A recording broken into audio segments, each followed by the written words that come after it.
vamos lá, irmãos. Aqui nós temos um aviso importante, um convite, aliás. Nós estamos retornando. Dia 18/1, a Unijovem está retornando. E aqui fica um convite para cada jovem. O jovem aí que está nesse momento aí de desenhar os planos desse 2025, coloca nos seus planos aí, ó, eu quero ser participante desse grupo. Eu quero fazer parte de um grupo de jovens que cultua o Senhor. Coloca aí na sua agenda, todos os sábados, 19 horas, a gente vai se reunir aqui. Nós vamos ler a Bíblia, nós vamos louvar, nós vamos ter comunhão. A gente vai fazer um trabalho aí, sequência de trabalho, para a honra e glória do Senhor Jesus. Então, você que é jovem, deixa a Netflix de lado no sábado à noite. Abre mão da Netflix. Se tem cinema, também desfaz o cinema no sábado à noite. Funciona de quarta, é mais barato, inclusive. Quarta você paga metade independente, fica a dica. Então, cinema de sábado não. Você também, irmãos, deixa para lá os seus convites de amigos, porque muitos deles não vão te edificar, não vão te ajudar. E vem para a Unijovem. E além de tudo, traga um amigo. Não porque nós precisamos de número para servir o Senhor. Só nós aqui, eu, minha esposa, meu filho, quem vier, a gente vai louvar o Senhor, a gente vai agradecer ao Senhor e o trabalho vai seguir. Mas não é por número, porque quantidade às vezes é só inchaço. Mas é para que o reino do Senhor venha continuar crescendo. E você, pai, tem uma função importante nisso, né?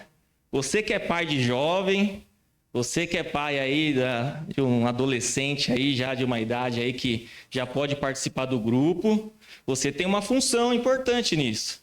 Você tem que orientar seu filho, você tem que motivar seu filho a participar desses grupos. E aí eu trouxe algumas dicas. A gente tem que dar ferramenta para os pais também. Aproveitar aqui antes da mensagem. Pai, você pode fazer... Aqui, uma frase que serve muito, ó. Eu estou mandando. Acabou. Eu sou seu pai e estou mandando. Então, seu pai, você que é pai, você pode motivar seu filho com essa frase. Você pode motivar seu filho também falando para ele, não quero saber. Opa, não quero saber seus planos, seus compromissos. Você vai, acabou. Também dá muito certo. Então, você pode fazer frases motivacional para o seu filho que é jovem, adolescente, que obedece em tudo, que está sempre disposto a adorar o Senhor, para que ele venha com a gente aí, para que ele tenha um tempo gostoso, para que nós possamos desenvolver um trabalho aí, seguir um trabalho. Marcelo e a Nani fizeram um trabalho aí excelente aí com a mocidade, com a juventude, e o que a gente vai fazer é continuidade. Continuidade de um trabalho, continuidade de jovens e adolescentes que precisam caminhar com Cristo. Então eu convido vocês, convido os pais aí a participarem dos grupos aí para poder orientar seus filhos a estarem aqui, tá bom? E aí antes de eu ir para a mensagem, eu queria agradecer. Agradecer o quê, irmãos? Agradecer porque pelas orações dos irmãos. A gente passou ali no dia 13 de dezembro... uma sexta-feira 13, irmãos. Era sexta-feira, era 13. Tem muita gente que não gosta de 13, né? Sem viés aqui. É só sobre o número mesmo, é sexta-feira. E aí, 4 homens, esses lutadores de MMA, eu tive que enfrentar eles. Brincadeira, eu caí da escada mesmo, irmãos. Mas é que a história fica mais sem graça se... Deus tem cuidado de nós, irmãos. Deus tem cuidado da gente. Deus tem cuidado da gente nos detalhes, assim. A gente se sente muito querido e a gente não tem a ideia do que é pertencer a um corpo até que a gente sinta uma dor, assim. Nós esquecemos muitas vezes dos nossos dedos até que ele se machuca. Nós esquecemos muitas vezes que nós temos um coração, um estômago, até que ele dói. E aí quando doeu, e não é a dor física do ombro, mas quando uma parte do corpo doeu, do corpo de Cristo doeu, eu me senti muito amado, irmãos. E fica um agradecimento de verdade. Fica um agradecimento ali de um senso de participante desse corpo aqui. Eu caí ali no dia 13, a Yara fez uma ligação em 3 minutos, o irmão estava em casa para cuidar dos nossos filhos. 3 minutos. Levou para casa dele, orientou a Yara, a gente foi para o hospital No outro dia, a gente tava começando a se recuperar ali, naquele processo com muita dor. Mas aí a gente vê, aí começou um que fala para o outro, a gente teve que avisar a Marina e o pastor, pedir oração, e aí a gente ia participar da peça, né, do fim de ano, a gente não ia poder participar mais. E aí a gente teve que avisar do compromisso que a gente não conseguiria cumprir. E aí a gente começou a receber mensagem, receber ligação, receber visita.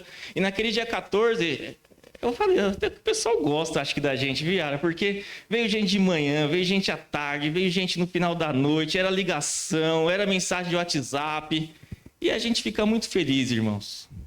Eu agradeço de coração, a minha família agradece de coração o cuidado. A gente estava sozinho no dia 13.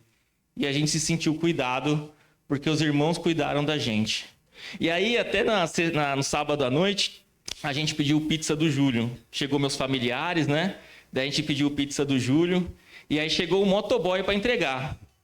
Daí minha família já estava o dia 14 inteiro lá em casa, né? E ele viu o movimento. Era irmão entrando, irmão saindo, irmão chegando, irmão saindo. E aí, quando chegou no dia 14 à noite, o motoboy chegou. E aí o meu cunhado foi buscar a pizza, pegou a pizza no portão. Aí o motoboy perguntou, e como que tá o Ricardo? Ele tá bem? Aí o meu cunhado, o teu motoboy conhece você e tá preocupado com você. Era o Júlio, o motoboy.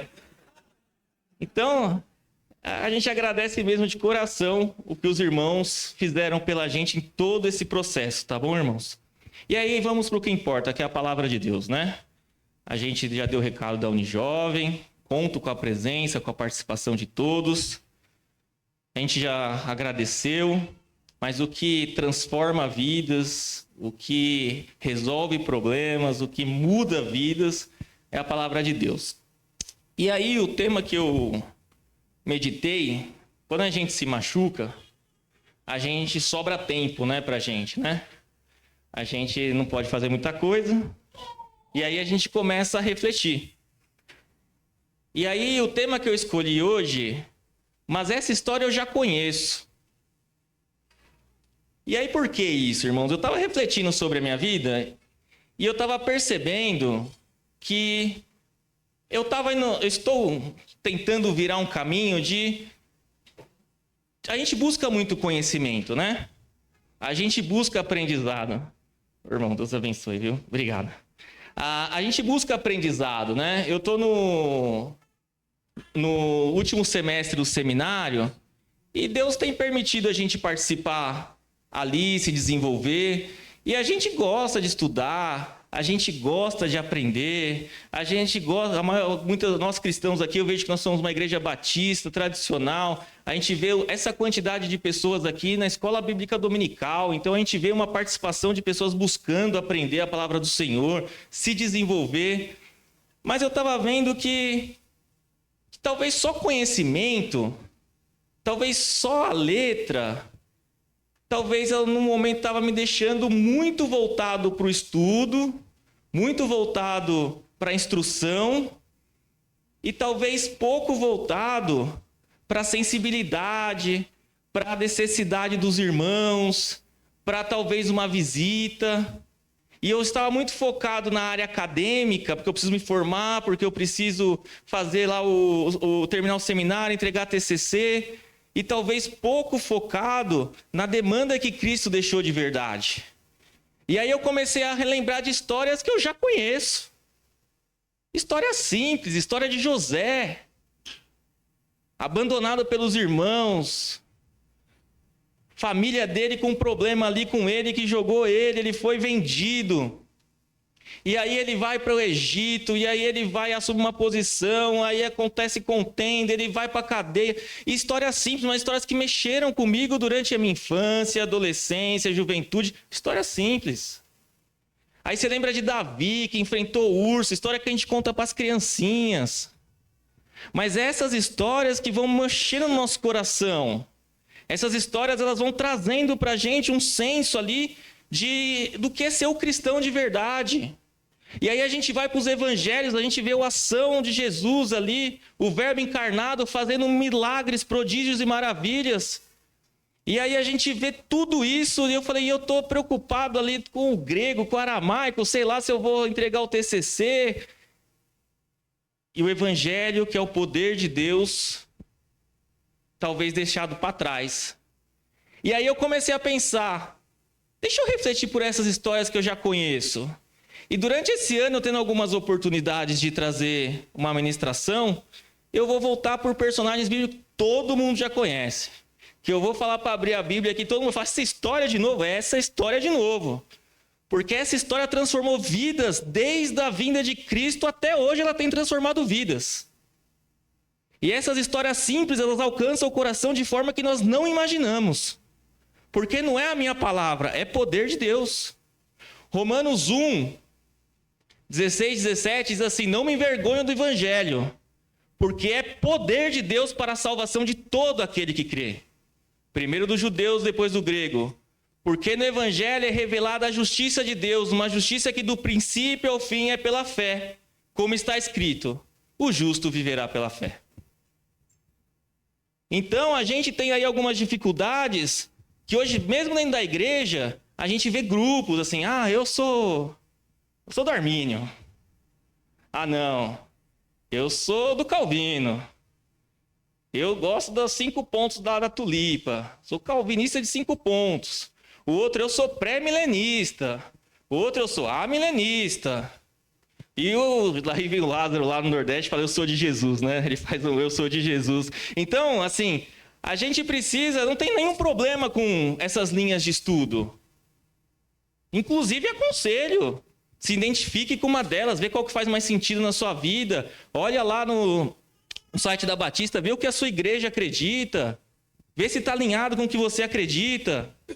Mas não esqueça que o evangelho é poder de Deus. Palavras simples, palavras de encorajamento. E muitas vezes nós estamos tão letrados. Eu não sabia o que era calvinismo quando eu tinha a idade desse jovem adolescente aí. Eu não sabia o que era esse negócio aí que tinha várias linhas aí. Hoje o acesso está na nossa mão. Só que em vez da gente conseguir usar isso para o bem, a gente está usando isso para se posicionar, dividir, afastar. E as histórias simples de Davi que mata Golias, as histórias simples de Sansão, as histórias simples dos milagres de Jesus deixaram de lado e a gente preocupada com as grandes discussões teológicas, que não salva a vida. Mas Jesus veio para salvar, porque o evangelho é poder de Deus para todo aquele que crê. Todo aquele. E essa salvação é pela fé. E agora que nós vivemos um momento que o evangelho cresceu, o público evangélico cresceu, nós podemos ver um crescimento também de jovens e adolescentes e crianças que eles são filhos de cristãos, mas muitas vezes não são cristãos. Eu nasci, fui batizado na igreja católica, e até a minha conversão eu me denominava católico não porque eu me identificava, mas porque meus pais me delegaram essa religião. E hoje nós fazemos isso com nossos filhos.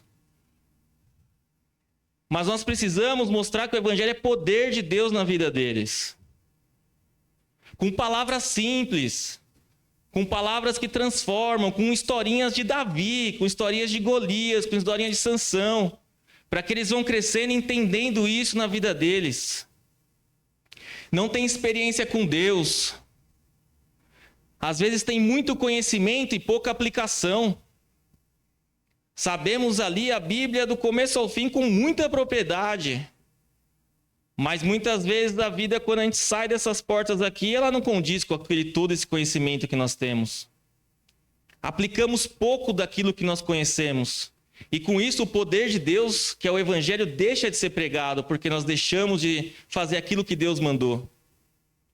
Deixamos muitas vezes de buscar o direto na fonte, que é Cristo, na oração, na leitura bíblica, e buscamos representantes aqui na terra.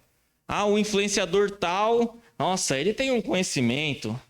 O pastor tal, nossa, que conhecimento. E tem, irmãos, Deus tem preparado homens, Deus tem preparado pessoas aí com muito conhecimento. Mas a primeira coisa que nós devemos fazer como cristão é nós devemos saber que nós devemos buscar direto na fonte. Na oração, na leitura bíblica. Eu posso vir aqui falar, mas vocês têm que estar alinhado com o que Cristo falou. Eu vou falar aqui 40 minutos, já passou 15, fica tranquilo, viu, irmãos? Mas aí daqui a pouco a gente vai sair daqui, mas aí onde vocês vão entender se é verdadeiro isso? Na prática da vida e na Bíblia Sagrada. Então não sigam fielmente pessoas, siga fielmente a Cristo. E onde encontramos Cristo? Na Bíblia Sagrada. O homem é falho, irmão, às vezes nem de propósito, às vezes nas suas convicções, às vezes na sua maneira de ser criado, na sua cultura, ele é falho. Ele é pecador. Por isso que nós devemos voltar sempre para cá. E por isso que eu escolhi esse tema, história simples. História simples, mas que revelam o poder de Deus. E a primeira de hoje que nós vamos ler fica em Marcos capítulo 5, de 24 a 34. E aí, Arthur, vou pedir a sua ajuda para você projetar, por favor. Nós vamos ler Marcos capítulo 5, do versículo 24 ao 34. A palavra de Deus diz assim: E Jesus foi com ele, aqui está falando de Jairo, né? E uma grande multidão o seguia e o comprimia. Estava ali certa mulher que havia 12 anos que vinha sofrendo de hemorragia. Ela padecera muito sob o cuidado de vários médicos e gastara tudo que tinha, mas em vez de melhorar, ela piorava. Quando ouviu falar de Jesus, chegou por trás dele no meio da multidão e tocou em seu manto, porque pensava: se eu tão somente tocar em seu manto, ficarei curada. Imediatamente cessou sua hemorragia e ela sentiu em seu corpo que estava livre do seu sofrimento. No mesmo instante, Jesus percebeu que dele havia saído poder, virou-se para a multidão e perguntou: quem tocou em meu manto? Responderam os seus discípulos: vês a multidão aglomerada ao teu redor e ainda pergunta: quem tocou em mim? Mas Jesus continuou olhando ao seu redor para ver quem tinha feito aquilo. Então a mulher, sabendo o que tinha acontecido, aproximou-se, prostrou-se aos seus pés e, tremendo de medo, contou-lhe toda a verdade. Então lhe disse: filha, a sua fé a curou. Vá em paz e fique livre do seu sofrimento. Curve sua cabeça, vamos orar. Senhor Jesus, te damos graças pela tua palavra, Senhor. Tua palavra que é viva, eficaz, ó Pai, que mexe com nossas emoções, com a nossa alma, ó Pai. Senhor, que nós possamos agora ouvir a tua voz, ó Deus. Fala, Senhor. Fala aos corações, quebranta, Deus. Transforma, cura. Em nome de Jesus, Deus. Amém. Aqui nós vemos, irmãos, num contexto do Evangelho de Marcos. Quem conhece o Evangelho de Marcos sabe que é aquele evangelho em ação, né? Se você não conhece, você é convidado aqui para vir de quinta-feira. Quinta-feira tem um grupo específico de Marcos, que ele vai ler com você o Evangelho de Marcos, que vai te mostrar como Jesus agia no Evangelho, que é um Evangelho prático, aquele Evangelho curtinho, que mostra Jesus sempre em ação. E aí a gente vê aqui um sinal e maravilha que Jesus pratica ali, né? Ele está vindo ali para a gente se situar de uma situação que ele vai ali, ele está saindo de um lado de uma beira de rio para o outro lado. E aí ele saindo para o outro lado, ele encontra uma tempestade. E ali ele acalma a tempestade. Ele chega do outro lado, em Gadareno, tem traduções diferentes, mas eu conheço mais de Gadareno. E ele chega lá do outro lado, e ele chega lá e ele encontra, ali vem de encontro com ele um endemoniado. Que ali que fala a Bíblia, ali que era terrível a situação daquele endemoniado. Fala que ele ficava preso por correntes, estourava correntes, que ele não se vestia mais, não tinha condição de nada. Mas ele vendo Jesus, ele reconhece, vai até Jesus e ele pergunta: o que você está fazendo aqui? Por que veio até aqui? E aí Jesus liberta aquele homem. E aí fala que tem legião, e aí ele fala: posso ir para os porcos? E aí os porcos, aí tem um monte de simbolismo. Um dia a gente pode debruçar um pouco mais sobre essa passagem. Mas ele liberta aquele endemoniado. E aí ele retorna para o outro lado. E aí quando ele chega do outro lado lá, ele está chegando do outro lado, e ele chega lá, e aí ele vai e encontra Jairo. A Bíblia fala que Jairo é um dirigente de uma sinagoga, um homem religioso. Mas naquele momento ali, é interessante que Jairo não está como um homem religioso. Jairo naquele momento ali, a Bíblia fala que ele é um homem religioso, mas ali ele está na figura de pai. Porque ele fala: Senhor Jesus, minha filha está doente, ela está morrendo. O senhor pode ir até comigo na minha casa para orar por ela? Fariseu, religioso, se ia ser julgado por todo mundo, dificilmente faria isso numa situação tranquila. Mas ali na condição de pai, vendo Jesus curar, vendo Jesus fazendo milagres, maravilhas, ele vai lá humildemente e fala com Jesus. E aí Jesus ouve aquele pedido e fala: a gente vai até lá. E aí nós entramos na nossa história aqui. Nós começamos a nossa história. E ele está no caminho. E aí ele chega no caminho E ele começa a andar, e aí a gente vê... Vamos ver se funciona. Aí, irmãos. Tem que devolver para... Aí. E aí ele faz ele é tocado por uma mulher. A Bíblia fala que tem uma mulher entra nessa cena da palavra do Senhor. E aí a gente pode fazer um diagnóstico de como está essa mulher. Como que está a situação dessa mulher nesse momento? Ela está fisicamente doente. A Bíblia fala que ela está 12 anos doente. A Bíblia fala que ela tem uma hemorragia há 12 anos. Quando a gente olha hemorragia, a gente vai para Levíticos 15, versículo 25, ali vai ser destinado qual que era o parecer, como que era tratada uma mulher com hemorragia no seu ciclo, ou com alguma infecção, com algum problema que gerava uma hemorragia. Era considerada imunda, ela tinha que ficar separada, ela não podia ter contato, e ela estava muito doente. Ela estava emocionalmente abalada. Porque logo no outro versículo fala assim, ó, e a situação dela só piorava. A situação dela só ficava cada vez mais difícil. Quem aguenta, né, irmãos? Parece que quando a gente está na nossa trajetória cristã, que acontece alguma coisa, a gente bate o carro, daí passa 3 semanas de manda arrumar, a gente bate de novo. Ou a gente tem alguém doente na nossa família, daí a gente vai lá e a pessoa piora, a gente fica abalado emocionalmente. E essa mulher está nessa situação, emocionalmente abalada. A sua situação financeira já não é mais a bonança, já não é mais uma situação tranquila, é uma situação adversa. A Bíblia fala que ela gastou todos os seus recursos na busca, no encontro de uma solução para o seu problema na sua hemorragia. E ela começa a gastar tudo que tinha. E ela vive uma situação adversa. E ela tem uma impossibilidade de cuidar da sua família. Porque se ela é considerada imunda, se ela não pode ficar entre aqueles que ela ama, porque ela tem a lei, ela pega muito firme nessas coisas. Ela era separada daqueles que ela ama. Esse é o diagnóstico dessa mulher.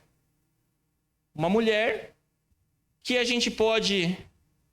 talvez, em uma dessas coisas, se identificar com ela. Talvez nossa situação hoje é de uma cura. A gente se encontra doente, talvez fisicamente. Talvez alguém que aqui no nosso meio está fisicamente doente, precisando de uma intervenção, já não consegue mais achar uma intervenção, uma maneira de resolver seus problemas. Ou talvez está com uma doença espiritual, está conseguindo caminhar a sua vida com Cristo. Pessoas aqui emocionalmente abaladas. A gente agora tem aqueles meses, né? Mês amarelo, mês branco, mês... Parece que a gente está no mês branco, né? Que é o mês da parte mental. Então, a gente vê aqui que a gente tem muito quadro hoje em dia de ansiedade, depressão. A nossa mente constantemente abalada, constantemente desafiada, ou talvez a nossa situação financeira não é a melhor. Tenho passado por tantas provações, não consigo dar aquilo para o meu filho, para minha filha, ou suprir aquela necessidade que eu gostaria de suprir financeiramente. Ou talvez até impossibilidade de cuidar da sua família. E aí a gente faz um diagnóstico de uma mulher. Mas aí ela ouviu falar de Jesus. Como todo mundo que está aqui um dia, e se está aqui, ouviu falar nesse Jesus. Ela falou assim, eu preciso saber quem é esse Jesus. Eu preciso ir até ele. Então, somente se eu tocar nele, pode ser que a minha situação seja resolvida. Tamanha a fé que ela tinha. E a fé dela não precisava do que a gente começou falando. De um conhecimento avançado de como chegar ao Senhor. Eu preciso saber fazer uma oração com começo, meio e fim. Não precisa disso. A fé dela era uma fé simples de um Jesus que chega e fala João 3,16, que Deus amou o mundo de tal maneira, que deu seu Filho único para todo aquele que crê nele não pereça, mas tenha vida eterna. Simples assim. Para o Jesus que chega na mulher samaritana, na sua condição de pecado, e ele não se preocupa com aquilo naquele momento, porque ele tem algo principal para dar a ela. Aquela água que não vai mais faltar na vida dela, que é a salvação em Cristo Jesus. Que não julga seus pecados, para o ladrão da cruz, que a gente nem sabe a história dele certo. A gente nem sabe o que ele conhecia de Jesus na totalidade. Mas a gente ouve Jesus falar que hoje mesmo ele estaria com o Senhor no paraíso. Porque nós vimos em Romanos que não é por força, não é por conhecimento, não é por nada. É pelo Evangelho que é poder de Deus para todo aquele que nele crê. E é como? Pela fé. Conhecimento a gente pode adquirir de várias maneiras. Se fosse por conhecimento para ir para o céu, a inteligência artificial ia ser salva hoje em dia. Porque você vai lá na inteligência artificial, você clica lá, você pede lá, ele te dá versículo, te dá capítulo, te dá diagnóstico. Então, ele é quem mais sabe da Bíblia hoje em dia é a inteligência artificial. Mas não é sobre conhecimento, irmãos. Não é sobre esforço. Não é sobre o que eu tenho de bom. Mas é sobre fé e o que o Senhor fez de bom por mim. E essa mulher entendeu isso. E ela foi até Jesus. Mas até chegar em Jesus, ela passou por obstáculos, irmãos. Não é simples a nossa caminhada. Constantemente, obstáculos vão tentar nos desanimar e fazer que a gente pare essa trajetória. Ali a gente vê uma história de forma resumida, mas que nós podemos ver ela vencendo alguns obstáculos. O primeiro obstáculo que a gente pode ver ela vencendo é o físico. A Bíblia fala que ela estava doente. Então não é fácil uma pessoa doente há 12 anos se locomover, se meter no meio de multidão e chegar até Jesus. Um homem gripado, irmão, não consegue sair da cama. Imagine alguém que está há 12 anos com hemorragia. Não é verdade? Eu estou com o braço quebrado aqui. Então, não posso ir até a igreja porque eu estou com o braço quebrado. Para de mentir, irmão. Dá para ir para a igreja sim. Dá para evangelizar. A cabeça está boa, você trabalha. Por que você não vai fazer as coisas de Deus? Mas talvez você está com uma doença terminal. Ou talvez está com uma doença que ninguém saiba resolver o seu problema. Precisamos sim crer nesse Jesus que faz coisas maravilhosas, ainda hoje. Hoje nós temos um certo medo da oração que faz esse apelo da cura milagrosa. A gente fica... Vou falar eu. Falar eu porque eu vou falar por mim. Mas a gente faz aquela oração protocolar de se for da tua vontade... Não, que tem que ser, né? Da vontade do Senhor. Mas a gente tem receio daquela oração dos apóstolos, aquela oração que replica aquilo que Jesus fala. E não estou julgando, mas estou falando de mim. Estou falando dos meus desafios. Mas aquela mulher com uma doença complicada, uma doença terminal. E Jesus, ele veio para curar situações assim. Ah, então você está falando que Jesus vai curar toda a situação assim? Não. Nem toda. Mas eu vou ser a pessoa que vou deixar de fazer esse trabalho de ir e orar para os enfermos? Não, a Bíblia nos orienta a ir orar pelos enfermos. Mas e se Jesus não curar? Irmãos, tem uma história, eu não sei o dono, eu até procurei, mas eu já ouvi algumas vezes e as fontes são um pouco diferentes. Então eu não sei a fonte, mas ela é uma boa história. Ela fala que tinha uma pessoa muito enferma, um pastor muito enfermo. E esse pastor enfermo, desenganado, ele passava ali seus últimos momentos. E aí alguns irmãos da sua congregação foram orar por ele. E chegou lá a orar por ele. E aí vendo aquela situação, a pessoa já abatida, a pessoa já abalada fisicamente. Ficou nítido na cara dos irmãos a tristeza de ver ele passar por aquela situação. E aí os irmãos foram orar por ele. E aí o pastor falou assim, antes que vocês orem, vamos orar sim. Pastor doente falando, né? Mas se Jesus quiser, ele pode me curar hoje e vocês vão ver a glória de Deus. Mas se Jesus não quiser, ele não me cura hoje e eu vou ver a glória de Deus plenamente. Porque eu vou encontrar com o meu Salvador. Então Jesus, ele cura da alma. Isso sempre. O físico, algum dia a gente vai ter que morrer. Se fosse pela oração, a oração da mãe vai ser sempre para o filho ficar bem. A oração do filho vai ser sempre para a mãe ficar bem, ninguém morre. Mas o que nós temos que nos preocupar é com a alma, irmãos. É remover obstáculos que atrapalham a nossa alma de chegar a Cristo. Remover tudo aquilo que nos atrapalha de entregar aquilo de melhor para o Senhor. E que hoje em dia nós vemos tantas coisas que fazem isso. Nós temos tantos pecados não confessados, situações que a gente carrega no nosso íntimo, que às vezes só eu sei, às vezes eu e mais alguém que participou, às vezes eu e mais o grupinho que brigou, mas que eu carrego na minha vida, e aquilo tampa as bênçãos do Senhor na minha vida, é um obstáculo, uma pedra. Por que não está tratado? Pecado precisa ser confessado. Pecado precisa ser confessado aos pés da cruz para que o Senhor venha entrar com intervenção e perdão. E isso vira um obstáculo que fecha na multidão ali e não deixa a gente chegar até o Criador.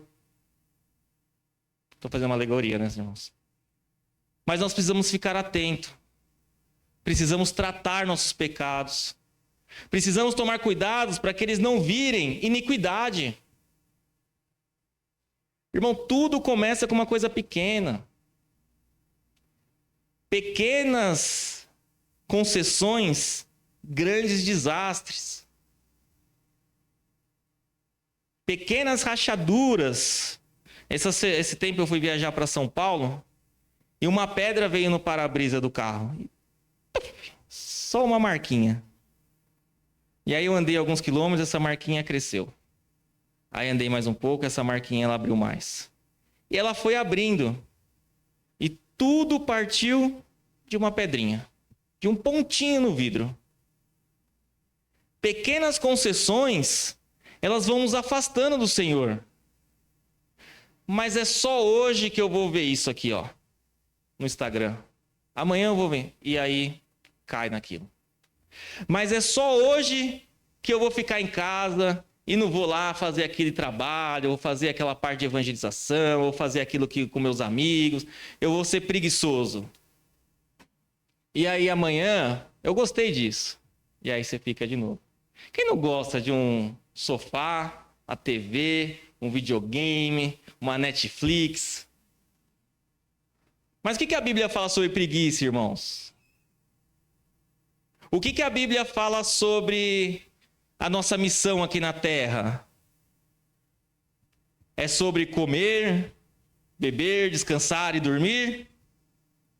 Não. Quer comer, quer beber e fazer isso para a glória do Senhor. Então, tudo que a gente tem que fazer com esse intuito. Mas a gente vai deixando pequenas coisas ficarem grandes. Você já viu mentira? Você, para se safar do seu chefe, quem não fez isso? Eu já fiz, eu confesso meu pecado. A gente falou de confessar pecado, né? O chefe aperta e aí você vai... Você nem terminou, mas você fala, terminei. Contando que daí eu saio correndo aqui e vou lá e vou terminar e aí vai ficar tudo bem. Aí você corre lá para terminar, acaba a energia. Daí você vai inventar o quê? Daí você inventa outra mentira. Daí você vai inventando outra mentira. E aí você vai fazendo o quê? Um abismo chama no outro abismo. Um abismo chama no outro abismo. E uma pequena concessão vira um grande pecado de iniquidade na nossa vida. É assim com a preguiça, é assim com a mentira, é assim com a pornografia, é assim com a omissão. Quando sabemos que temos que fazer uma coisa e não fazemos, é pecado. Teremos que prestar conta perante o Salvador por aquelas coisas que nós deveríamos fazer e que por algum motivo nós tomamos a decisão de não fazer. Então nós precisamos tomar conta e tirar esses obstáculos. Porque quando eles ficam grandes, é mais difícil. Quando eles viram grandes obstáculos, grandes multidões, grandes aglomerações que não deixam a gente chegar até Cristo, é mais difícil da gente chegar em Cristo. Então chegue na sua casa essa noite e ore de verdade ao Senhor. Senhor, eu preciso da sua ajuda nisso. O que tem atrapalhado minha comunhão contigo é isso. E peça a Deus para que te ajude a remover esses obstáculos. Mas às vezes esses obstáculos, eles não são internos nossos. Mas nós geramos obstáculos para os outros. Nós chegamos aqui numa igreja confortável, com ar-condicionado, com um banco bonito. E aqui a gente fica sentado, ouvindo a palavra, ouvindo um bom louvor, estudando a Bíblia de manhã na EBD. E tudo bem com isso. Mas não pode ser só isso. E aí quando vem alguém ali fora, hoje tem bastante visitante aqui. Nós temos que receber bem, irmãos. Cristo transformou nossas vidas. Nós temos que sorrir para esse visitante e falar, ó, Cristo quer transformar a sua vida também. Nós não podemos ser obstáculos para eles. O crente mal-humorado, que está aqui empurrado. Nós temos que ser caminho para eles. Facilitadores. Já viu o batedor que vai abrindo caminho assim, ó? Quando a gente vê alguém que está doente, precisando de Cristo, a nossa função não é de ser o aglomerado que fica, ô Senhor, você está vendo? Está todo mundo aqui apertadinho, mas é abrir caminho e ajudar que esses cheguem a Cristo. Estão doentes, estão mais fracos. Seja um instrumento de Deus, irmão. Seja alguém que Deus usa. Seja um vaso lá que Deus transborde a unção em vocês, irmãos. Um olho clínico, um olho que seja intencional. Quem que entrou aqui diferente? Quem que está aqui que eu vejo que está com uma cara triste? Quem eu sei que está passando por uma dificuldade? Quem eu vi que na rede social que estava com luto? Quem eu vi que machucou o braço? Liga para ele. É o que vocês fizeram comigo, irmãos. Batedores. Que abrem caminho, que levam até Jesus. Não crente egoísta que fecha caminho, quero ficar pertinho do mestre aqui e aqui está tudo bem comigo. Não seja obstáculo. A gente precisa ser facilitador. E uma outra maneira que nós podemos ser obstáculo para os outros é nosso testemunho, irmãos. E isso é muito sério. Quando a gente olha uma frase do São Francisco, ele fala assim, ó, pregue o evangelho, pregue a palavra todo o tempo. É bem conhecida essa, né? E se necessário, você fale. Mas como assim? É a nossa vida. É como eu lido com as minhas finanças. Qual é o meu nome na praça? É como eu lido com o meu amigo de escola, ou do trabalho, ou da faculdade. É isso que ele está olhando, que as pessoas estão olhando. As pessoas têm que enxergar na gente bons testemunhos. Testemunhos que aproximem Cristo da vida deles. Testemunhos que as pessoas numa situação difícil, de dor, de enfermidade, de perda, de doença, procure vocês como canal, procure a gente como canal. Agora, infelizmente, a gente tem às vezes sido obstáculo para as pessoas. E muitas das vezes, a maioria das vezes, não é nem proposital. É mesmo reação, às vezes, por nosso dia a dia tão corrido, passamos desapercebidos. Mas aquela mulher, ela tinha uma necessidade. Aquela mulher, ela tinha um desejo.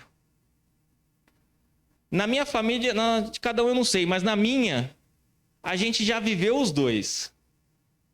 A gente já viveu aquela oração que a gente ora, que a gente busca, que a gente tenta ser caminho, e a gente vê o sobrenatural de Deus para cura. Mas a gente já viu também o mesmo caminho que a gente orou, que a gente buscou, que a gente pediu, mas a cura também não veio. E aí eu vou fechando essa palavra, realmente que a gente venha pensar na nossa trajetória, irmãos. Que nós venhamos olhar para Cristo, olhar para as necessidades, olhar para o diagnóstico daquela mulher, olhar para as necessidades que a gente viu de cura, de abalo emocional, de não poder cuidar da sua família, das suas finanças. E não ser insensível, irmãos, com nossos irmãos que estão do nosso lado. Precisamos ser veículos, irmãos. Precisamos ser facilitadores. E se um dia nós estivermos na posição dessa mulher, como hoje à noite pode ter alguém aqui na posição dessa mulher,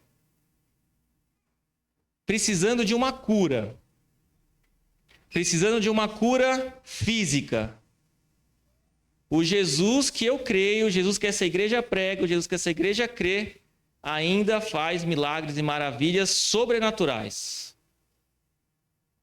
Cura enfermidades impossíveis pela medicina, e você pode ser muito racional. Eu sou de exatas, irmãos, eu sou racional. Eu sou racional até meu filho ir numa UTI neonatal, e o único socorro que eu tenho é o meu Senhor. Eu sou racional, por mais que fale que é racional, até chegar nos últimos dias da minha vida e falar: o que eu faço agora? Acabou. Será que acabou mesmo?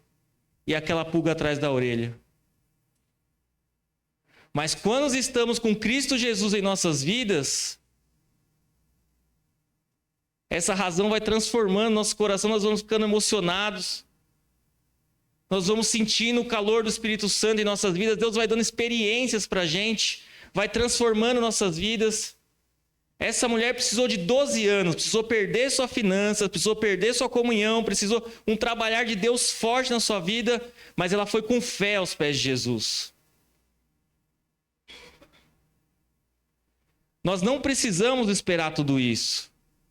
Nós podemos passar todos esses tempos de enfermidade, de luta, mesmo que a gente ganhe algumas e perca outras, mas sempre aos pés de Jesus. Porque vai ser mais fácil. E aí a gente vê, no caso dessa mulher, um milagre sobrenatural. Sobrenatural. Hoje, talvez, para a medicina mais evoluída, né? Deus tem capacitado homens e mulheres para desenvolver, para estudar, para fazer coisas que antigamente não era possível. Talvez hoje era uma coisa mais simples. Mas ela, 12 anos depois, ela foi curada de forma sobrenatural. Uma cura imediata. Ela sentiu na hora a cura. E aí a gente para e pensa assim: nossa, glória a Deus, se você for pentecostal, aleluia, glória a Deus, e aí ela foi curada, amém. A sua saúde, e amém por isso. Mas a gente vê no versículo final ali, então Jesus olha para ela, no meio de uma multidão. Jairo, o pai desesperado do lado com sua filha triste, Jesus para, quer saber quem tocou, e fala: filha, sua fé te curou. Não fé na fé do pai, não fé na fé dos outros, não fé por fé. Mas a fé que nós lemos em Romanos 1, 16, 17.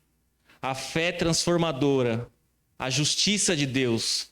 A fé ali que vai mover, a fé em Cristo Jesus que move céus e terra, que transforma a vida, que cura.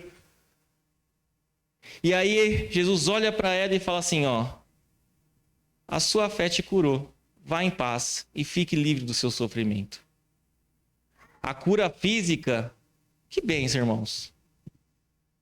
Mas sei lá quantos anos tinha essa mulher. Sei lá, 30, 40, 50. Tivesse mais 30 anos nessa terra. Jesus, ele se preocupa com o pós isso. Com a cura da alma. Com o encontro verdadeiro. E a fé que curou salva as nossas vidas. Para que lá na frente, aqui nós podemos passar por lutas, por enfermidades que não vamos vencer, por situações financeiras que nós vamos ter dificuldade, mas que lá na frente, aqueles que entenderam o Evangelho, que é poder de Deus, vai poder desfrutar da bodas do Cordeiro. E passar a eternidade com o Senhor Jesus Cristo. E lá não vai mais haver choro, nem dor, nem hemorragia, nem dor no ombro, nem situação financeira adversa, nem perseguição, como nossos missionários na Índia, presos por pregar o Evangelho,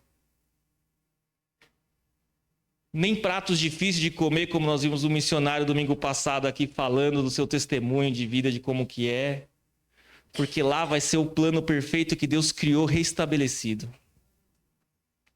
E é por isso que nós devemos sonhar todos os dias. Todos os dias. Todos os dias. Quando a luta vier, quando a hemorragia voltar, quando tivermos problemas, nós vamos lembrar que não é sobre isso aqui. Somos peregrinos nessa terra. É sobre o que vamos desfrutar com o nosso Senhor. É sobre o que vamos viver com o nosso Senhor. E lá não haverá mais choro, irmãos. Não haverá mais dor. Não haverá sofrimento nenhum. Pois todas as coisas ruins já se passaram.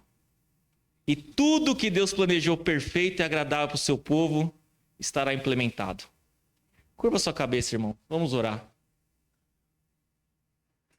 Vamos orar ao nosso Deus. Vamos agradecer a Deus por essa palavra e pedir ao Senhor. Nós não conhecemos a cada um aqui essa noite.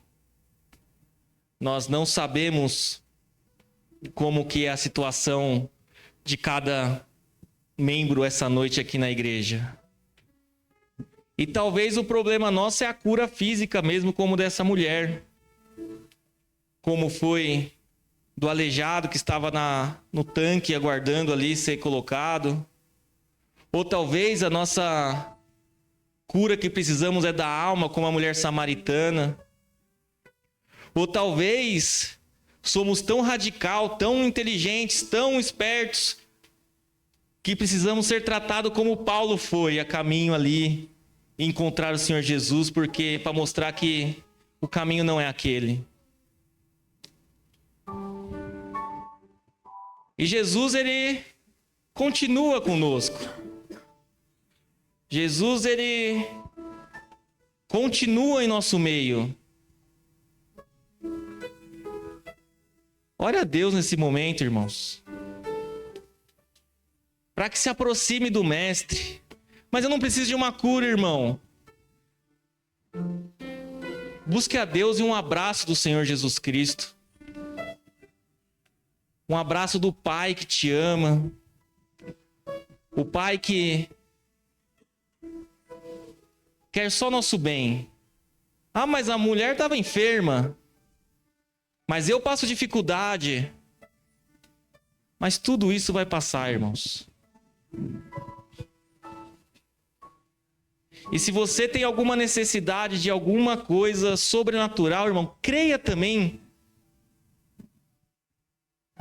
E eu gostaria de orar nesse momento. Se você tem alguma situação de saúde que você precisa de oração, levante uma das suas mãos. Eu já vejo sua mão, vejo sua mão na galeria. Deus tem olhado por você, irmãos. Trouxe essa noite para que cure a sua alma primeiramente. E o físico, irmãos, nós vamos orar nesse momento para a cura e para o sobrenatural também. Senhor Jesus, Pai Santo e querido, ó Deus, te agradecemos, ó Pai, pela Tua palavra, Pai, que é viva, que é eficaz. Histórias, ó Deus, aqui da Tua palavra que provavelmente todos já ouviram, ó Deus. Mas ela que se renova a cada dia, Pai, e mexe no nosso coração, ó Pai. Histórias e testemunhos que foram deixados na tua palavra para nós entendermos o teu poder. Para nós entendermos, ó Pai, aonde nós devemos nos apegar nas situações difíceis, que só o Senhor tem a cura, o milagre para nossas almas, ó Pai. Senhor, que essas mãos que levantaram nesse momento, ó Deus, pedindo uma oração, ó Pai, para uma cura, Deus. Nós não sabemos o que é, mas o Senhor sabe, ó Deus. Que essas mãos que se levantaram numa forma simbólica, ó Deus, que elas venham alcançar, Senhor, a Ti, e o Senhor venha derramar a cura, ó Deus. Que o Senhor venha restaurar, Senhor, corações, ó Pai, restaurar a saúde, ó Pai. Tratar, Senhor, de cada coração que levantou a mão, ó Deus. Que o Senhor venha fazer o sobrenatural, ó Pai, para a Tua honra e Tua glória, Pai. Que essas pessoas possam vir testemunhar, Senhor, aquilo que o Senhor tem feito em nosso meio, ó Deus. Aqueles, ó Pai, que precisam ser removido algum obstáculo da vida, ó Deus. Eu me incluo nesse grupo, ó Pai. Me ajuda, ó Deus. Ajuda a transformar meu coração, ó Deus. Tirar aquilo que não te agrada, ó Pai. Que diariamente, ó Deus, nós venhamos batalhar, ó Pai, contra o pecado que nos afasta de Ti, ó Deus. Que diariamente, ó Pai, nós venhamos Te render louvores e graças, independente de situações, ó Pai. Remove obstáculos, Senhor. O Senhor é o Deus poderoso, ó Pai, que parou tempestade, que libertou vidas, ó Pai, que curou pessoas, ó Pai, que implementou o reino dos céus, ó Deus, restaurou, ó Pai, a comunhão com o Pai. Que possamos, ó Deus, seguir, ó Deus. Que possamos ouvir testemunhos de milagres, ó Pai. Milagres e prodígios, ó Deus, e principalmente curas da alma, Pai. Pessoas firmes na Tua casa, firmes nessa cidade, fazendo a Tua obra, Deus. Nós Te agradecemos e pedimos essas coisas em nome do Senhor Jesus. Amém. Vamos